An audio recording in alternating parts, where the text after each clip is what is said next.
As I began my journey, uncovering the life of Raymond Andrews in the public sphere in Athens, it became more than a tale of a writer self-promoting and sharing his literature in a community. My journey led me to an even greater sphere. The more information I pulled, the more I searched for Andrews' life in Athens, the more I came to see the sheer effort and strength Andrews pushed behind his work.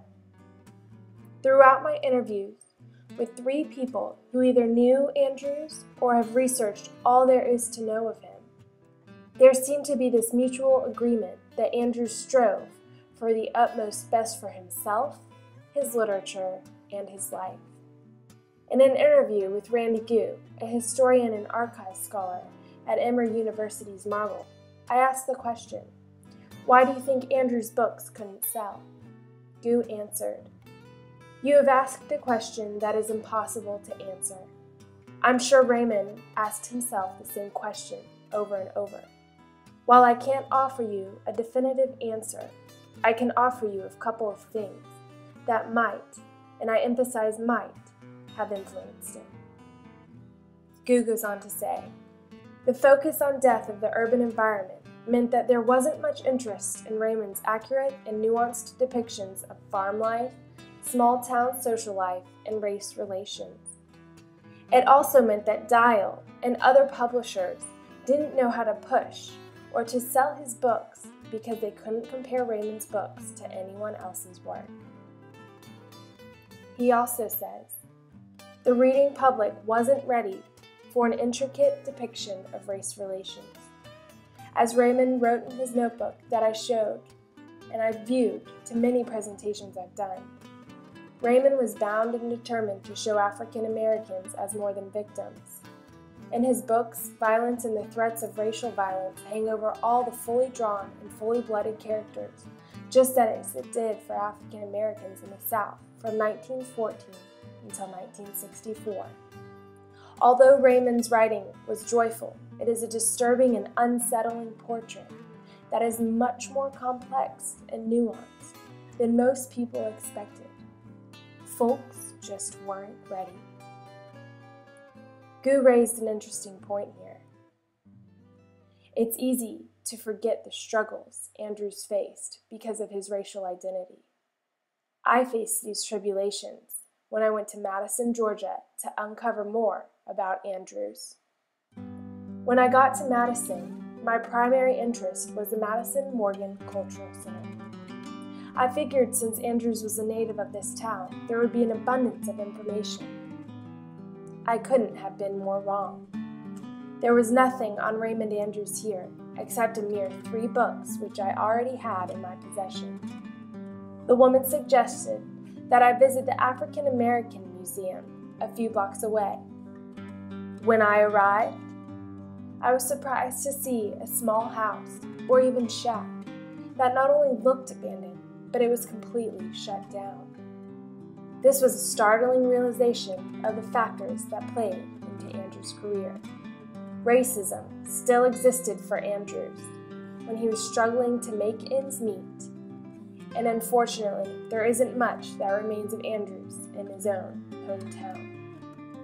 Next, I visited the Emory Marble, where there were over 46 cubic yards devoted to Raymond Andrews. I was only able to pull a handful of boxes.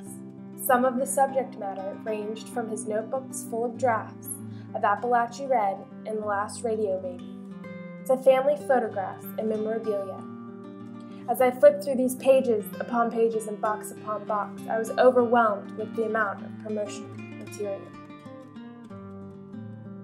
Here, there were notebooks just like this, stacks of them in each of the boxes I opened. Writing such as this filled the pages not only with drafts of Appalachia Red, but other scribblings and recordings that he had edited and filled out to form the books that we've come to love. As I flipped through some of Andrews' notebooks, I shortly found out that Andrews' opinion was the last thing he wanted to hide. There is no question that Andrews was dedicated and devoted to the life, dream of having his work noticed. he felt so strongly about his writing. Andrews also had a very witty and sarcastic side to him. This is portrayed in his notebooks. His picture of an old girlfriend was found in one of the notebooks and is a clear representation of the humor Andrews had. Although witty, Andrews was very opinionated. This side is seen in a letter addressed to Steven Spielberg. It states, "Like you, I believe in my work, and have just completed my 4th novel, 99 Years and a Dark Day, and am now writing a 5th. If you are not interested, perhaps you would know of someone else who might be. It's so difficult to find anyone interested in blackmail writing. Thank you, Mr. Spielberg, for your time. Sincerely, Raymond Andrews." Ray did everything he could to get noticed and self-promote. Flyers, bookmarks, seminars. Andrews did whatever he could for people to notice his writing.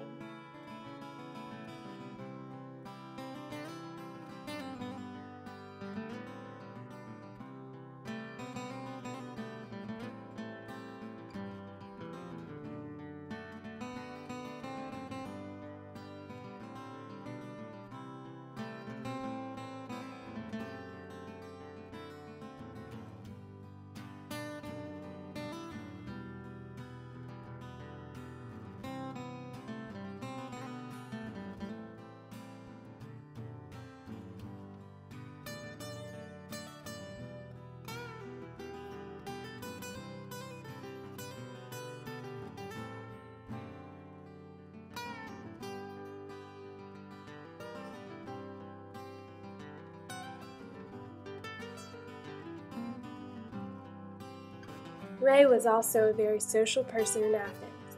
He was often seen on the Athens Strip hanging out at a bar or club.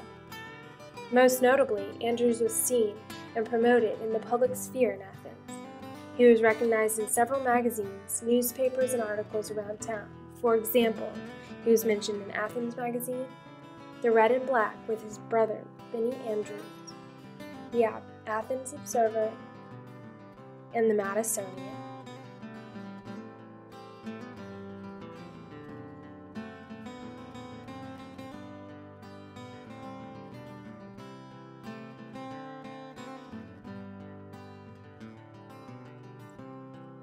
His profiles and examples of his writings were seen all over the city of Athens and Morgan County as well.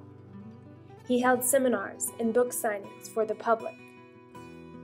This is one of the flyers for his seminars. Here is other promotional material, where the price is actually heightened rather than dropped, possibly showing the struggle Andrews had out of selling his material. Jesse Freeman, a film director who researched Andrews over a period of 6 years, was asked, "From the information you gathered for your documentary, can you tell me a little bit about the individuals in his community in Athens thought of him?" Freeman answered, "As far as I could tell, and I researched this extensively, Andrews was loved in Athens. He was often seen downtown at Harry Bizet's, which is now Nona, Rocky's Pizza, The Clove, and other places like that.